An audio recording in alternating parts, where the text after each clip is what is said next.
What's up, everybody? Hey, Facebook. Hey, Instagram. I'm Amanda Nyberg. I'm a registered dietitian with a passion for health and wellness, and I am super excited to be live with you guys tonight talking about one of my favorite minerals, magnesium. So I want to give everybody just a couple of seconds to jump on because I know that I made the announcement that I was going to be here tonight at 9 o'clock Eastern Standard Time, and I'm excited to see all your faces. Give me a shout out from where you are listening from in the comments below. Also, I encourage you, if you're on Facebook, share this video right now. Create a watch party. I have so much amazing information that I want to share with you guys. I'm going to try to keep it short and sweet. You know, I love to talk forever. But really, magnesium could potentially change your life with regards to how you feel, how you function, how you sleep, kind of all the things. And I want to make sure your friends and family see it too. So click the share button, use the watch party, and do that now. Yay! We've got High Point, North Carolina, Corbin, Middle Tennessee, California. It's earlier there, yes. Lexington, Nicholasville, Edgewood. Awesome. Welcome, guys. Welcome. Well, I'm going to list off a bunch of symptoms and give me a thumbs up, give me a heart if you can relate to any of these symptoms. Do you struggle with any of these? Here, take a look. Do you struggle with anxiety, irritability? Are you super tired all the time? Do you have memory problems? What about nausea sometimes? What about muscle pains, twitching, tremors, eye tics? I know I've heard a lot of people say that. Muscle cramps, vertigo. Do you have horrible headaches, horrible migraines? Are you suffering from any of those? Depression, difficulty swallowing, rapid heartbeat, irregular heartbeats. Yes. Okay. Tons of you. You guys are like, ding, ding, ding, ding, me. You know, over the past 3 years that I've been super present on social media, I think one thing that's been pretty consistent is my love of magnesium. And really, my love of magnesium started in my clinical position. I worked in a hospital setting, and I worked with a patient population that struggled with constipation. I am super passionate about poop. It is my second passion. I know if you know me, you know that to be true. I'm actually reading this book right now called Fiber Fueled. And one of the things, I'm not very far into it, but I'm going to keep you guys posted. I'm actually listening to it on Audible. But one of the things that he talks about is that he feels like poop should be like a vital sign. And I completely agree with that. I think people think that it's super normal not to have a bowel movement every day. And that's a really significant sign that your GI system is super messed up. But I worked with the population that had chronic constipation, and we used to prescribe an over-the-counter product that you're probably familiar with. You probably gave it to your kids. You probably used it yourself. And I used it personally, and I just kept reading not really great things about it. And I didn't want to take it for myself. And so I found that magnesium is a really effective alternative to that type of product to help treat constipation. And so we started to use kind of higher doses of magnesium in our practice to treat constipation. And it was like a game changer for myself, for my patients. And it was from that point, you know, almost 10, 15 years ago that I started to learn more about the power of magnesium. Magnesium is part of the equations in almost 300 processes in the body. It's like super powerful, and without it, so many things kind of go wrong. And we mentioned that, and there's so many things that will impact your magnesium levels today. Right now, number one, the reason why, so let me tell you this, 85% of the population is said to be magnesium deficient. 85%. Like, you can basically, if you're on this call, you can pretty much think, well, you're probably magnesium deficient. And the reason for that, there's multiple reasons. So number one, soil depletion. The food that we grow, the soil that we grow our food in today is not as mineral rich as it used to be. So, you know, when you eat a big bowl of green leafy, vegetables, you're not getting the same dose of magnesium that we got 50 years ago, 100 years ago. So our food supply is not as great with regards to magnesium. Number two, we all, I don't want to say we all, but so many of us struggle with GI dysfunction, IBS, leaky gut, all the things that create to malabsorption of minerals. So you may be consuming a lot of minerals, but because you have, a dysfunctioning gut, you don't absorb them. So you're not getting the benefit of what you need. Number three, medicines. Medications that we take inhibit the absorption of magnesium. I want to list off a couple of those because I bet a bunch of you guys are going to say, oh my gosh, I'm taking that. So let me know if any of these are things that you are taking. So acid blockers, okay? So if you take Nexium, Pepcid, Prilosec, Protonix, Zantac, they deplete magnesium. They inhibit the absorption of magnesium. Blood pressure medicines, hydrochlorothiazide, Diovan, pretty much all of the big blood pressure medicines will impact your magnesium levels. Antacids, Mylanta, Rolaids, Tums, Milkamag, believe it or not, that's like a magnesium hydroxide. Alka-Seltzer, those are going to impact your magnesium. Corticosteroids are going to be an issue. Hormones, estradiol, estrogen, birth control is going to impact your magnesium. Antibiotics, which, we try to avoid, but antibiotics. ADHD medicine is going to impact your magnesium, the ability for your body to store and absorb magnesium. So a lot of us are taking those types of supplements, those types of medications on a daily basis, and they're impacting our magnesium levels. So when we look at, how we eat, when we look at how our food is grown, when we look at external impacts like toxins and medicines and things like that, we can see why magnesium can be such an issue. Now, here's the other thing. Magnesium has a very short half-life, meaning that you may have adequate stores right now today, and you may have a very stressful event. You may not sleep very well. Your anxiety may be through. Something may happen that causes your body to utilize a lot more magnesium. Magnesium is called the calming mineral, and that's why it's really helpful in treating anxiety and depression, because it actually calms the body down and helps it relax, okay? So when we're in high stress environments, when we're in high stress levels, when we have lots of cortisol being produced because we're not sleeping well, our hormones are out of whack, then the body's utilizing more magnesium in order to try to calm it down. So because of that, I just feel like supplementation is really beneficial for kind of everybody, kind of across the board, in terms of getting that adequate magnesium in. Now, here's the challenge with magnesium is there's a lot of different forms of magnesium out there, and some will create more GI distress and more kind of unpleasant side effects than others. So sometimes you have to kind of play with it and, figure out what is going to work best for you. Now, you want to stay away from magnesium salts, like magnesium oxide. So magnesium oxide is probably one of the cheapest forms of magnesium available on the market. And because it's so inexpensive, if you go to, Walmart and you look at probably 80% of the magnesium sitting on the shelf, it's going to be magnesium oxide. But magnesium oxide has a really low bioavailability, meaning that you don't absorb very much of it.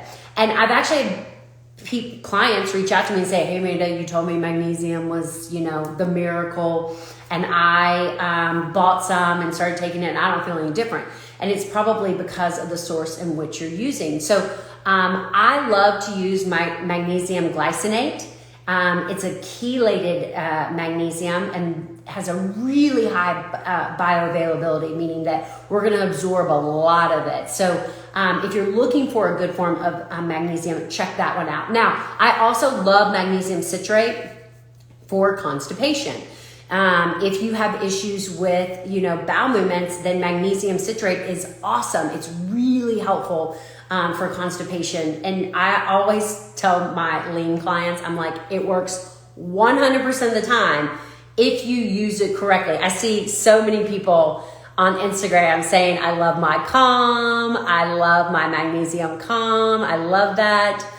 So many people are using the Calm product. It's the powdered magnesium by Natural Vitality. And it's one of my favorites. Amy asked, what about mag in kids and infants? So, magnesium is really important for children as well. I have a great little chewable magnesium supplement that, my kids use. But I will say at any time when you're incorporating supplements into your diet, if you have any concerns about your medical history or your children's medical history, definitely consult with your doctor. But most people need about 300 to 400 milligrams of magnesium a day. Now, some people need a lot more. For example, if I am working with a client that has chronic migraines, sometimes your levels of magnesium can be much higher. Your requirements are much higher in order to combat, migraine headaches. Whereas, if you're dealing with constipation, you may need a really high loading dose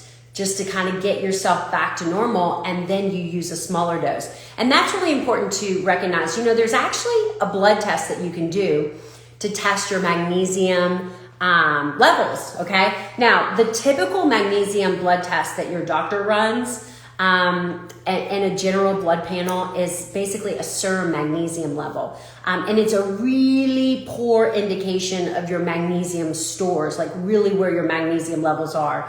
I was listening to a really awesome podcast with Dr. Hyman on supplements just this last week. And he was saying, if your magnesium level, if your serum magnesium level is low, like you're in big trouble. Like you are in the tank. You really never want to get to the point where that number is actually low. So it's very rare that you see someone with low magnesium in that form. But there's another blood test that you can ask your doctor to run, or you can just order it yourself, through walk-in labs, Quest Labs. I actually just took mine 2 days ago because I'm going to be doing a 30-day magnesium challenge with my lean clients and my elite clients.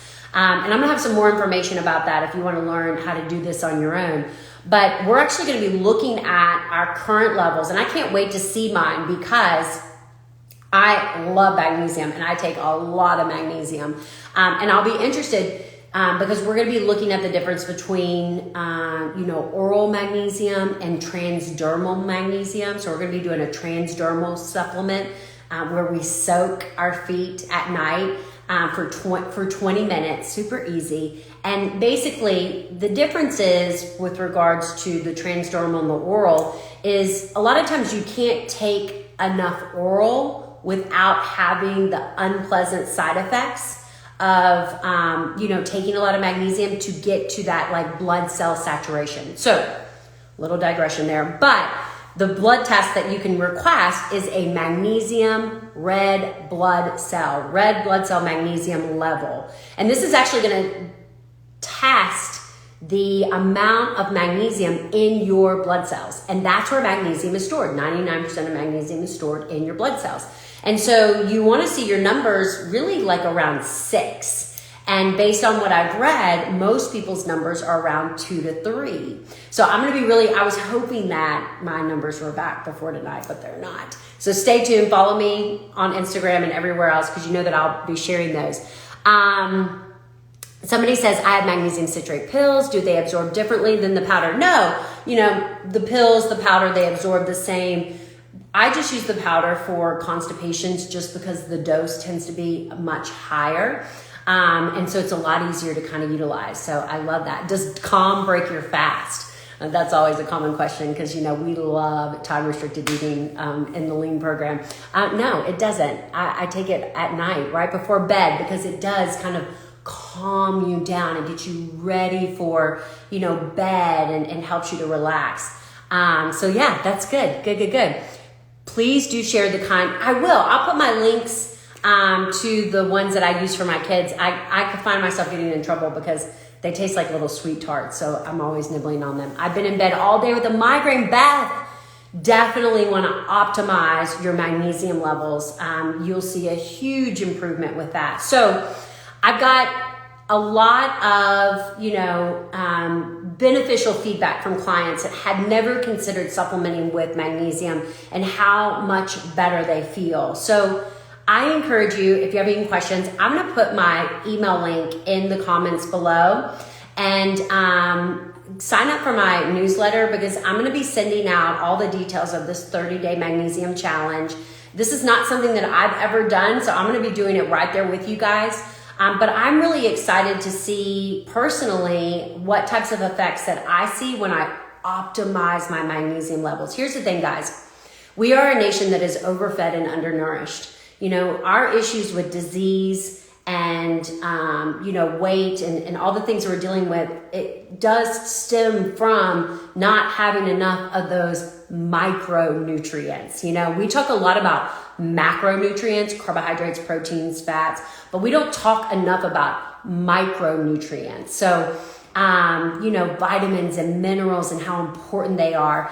So when we know that, nearly 85% of the population is magnesium deficient, nearly 70% of the population is vitamin D deficient, things that we know are critical to our overall health that can be easily supplemented to make us feel better. Why not? I'm all for that. So I think that it would be a great thing to incorporate to increase your energy, get you sleeping better, get your body functioning better. There's a lot of research on magnesium and insulin resistance, which is a really big buzzword right now. For example, if your magnesium levels are low, you have a 42% more chance of having diabetes. Okay? People with high levels of magnesium intake have much lower levels of C-reactive protein. So we know that magnesium offsets inflammation. So all of those things are really good reasons to consider using magnesium. So let me I'm going to answer a couple of your questions. And then once I jump off, I'm going to put all those links in the comments below. Sign up for my newsletter. I'll put links to my Amazon kit so you can see some of the supplements that I use, and keep me posted. Let me know how you guys feel. So, okay. Yes. Okay. I'm going to go through Facebook first and look at all you guys. Yay. It's so good to see you all. All right. Let's hear. I hope you shared with your friends and family. Is there such a thing as too much magnesium? Barb, that's a great question. Absolutely. There's such a thing as too much magnesium. Typically, too much magnesium will create rapid heartbeat and kind of explosive diarrhea. You kind of know that you've taken too much magnesium. Now, for the general population, supplementing magnesium is not harmful at all. Again, everybody has their special needs, and there's always that outlier. So that's why I always say, if you have any concerns, consult your doctor. But if you're in significant end-stage renal failure, if you're on dialysis, have any type of renal insufficiency, that's really the one kind of client that does not benefit from extra magnesium. So, but yes, you definitely don't want to overdo it on the magnesium. How much would you use for your loading dose? Trista asked. It's a varying question. I typically, especially for constipation, my clients will start with a recommended dose and then slowly increase until their bowels start to move. And that's a pretty good sign that your body is now sufficiently loaded with adequate magnesium. But like I said, because magnesium has such a short half-life, it's here and gone very quickly, your needs will vary from day to day based on, again, sleep and stress. Those types of things can really kind of deplete your magnesium. Tanya got hers in the mail today. Excited to start the challenge. Me too. I have not gotten mine in the mail. I feel like mine's lost already. Linda says it can cause diarrhea. Yes, excess amounts of magnesium can cause diarrhea. And again, when you're using some of those like oxides and things like that, they can create a lot of GI distress. So using like glycinate, theranostate are much better choices. Linda said I had trouble with constipation, so it's great for me. I agree. Love the calm, just drank mine. Excited for the challenge. Yay! Do you need a doctor's order to have your magnesium red blood cell tested at Quest? You do not, Vicki. No, you can go to quest.com and order it yourself. That's what I love about labs these days, is you can order it yourself. I mean, I think mine costs about $39. But no, you don't. Yeah, you can also do it at LabCorp. So check that out. So I'm going to test mine. I tested mine 2 days ago. And then I'm going to do this challenge and I'm going to see what I get to. All right, let's go to Instagram and look at that. What is the magic number for inflammation? I guess they're asking for magnesium. High levels, again, normal doses for most people are around 300 to 400 milligrams a day. The study that I read didn't give a specific intake. It just said that people that consumed higher amounts of magnesium had lower levels of that C-reactive protein. So that's good. Do you just mix the calm in water? Can I mix it with Noon water? Yeah, I just mix the calm with water. You just drink it right up.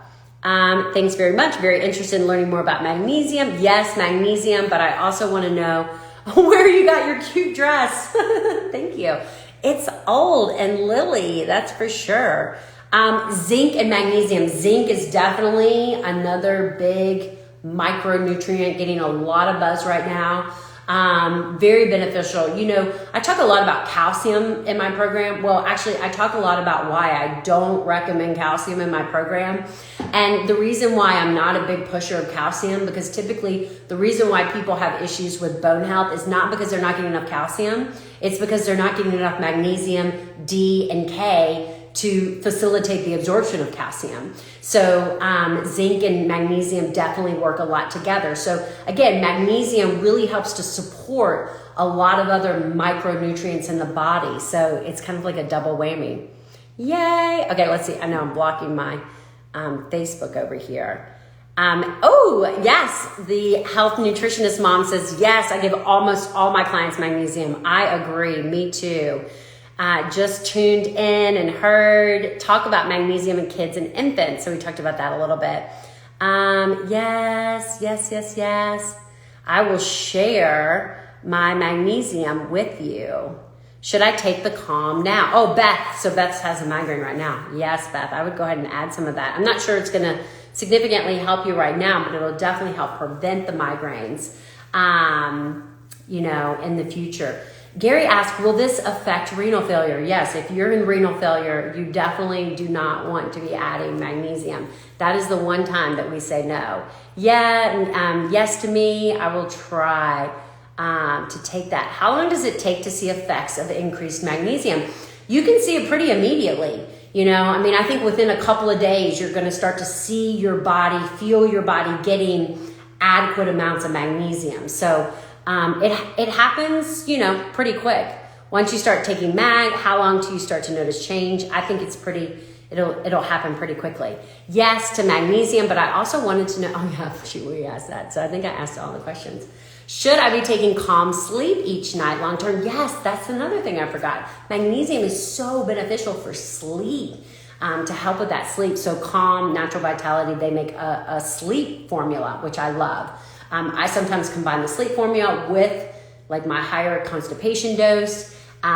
She says it's been a game changer for me, but I don't want to overdo a good thing. I don't think personally I have any issue. Sometimes you take sleeping medicine and you get like immune to it. But I've never had that issue. So I do take it every night. Doesn't matter what time of day you take it. Actually, magnesium, especially when you get into higher levels, it's good to space it out if you can. It's not bad to pop 300 to 400 milligrams at one time, but if you are doing those higher doses, it's good to space them out. But you can take it whenever you feel like it. All right, guys, great job. I love chatting with you. Late at night, it's bedtime. We all need to go to bed now, especially if you're on the East Coast. So I'm excited, to see what kind of impact that we can make with regards to incorporating more magnesium into our life. I should mention that with regards to food sources, green leafy vegetables, legumes, nuts, and seeds are some of the highest sources of magnesium. So anytime that you're incorporating, any more vegetables into your diet is a good thing. Also, another interesting fact, food that is high in fiber is high in magnesium. So it's like double whammy because you know how much I love fiber. That may be my next live call. All right, guys, thanks for sticking around. Share this with your friends and family. Jump onto my email list so you can hear more about magnesium. And I look forward to talking to you soon. Bye. I'm going to end everybody. Finish over here and end here.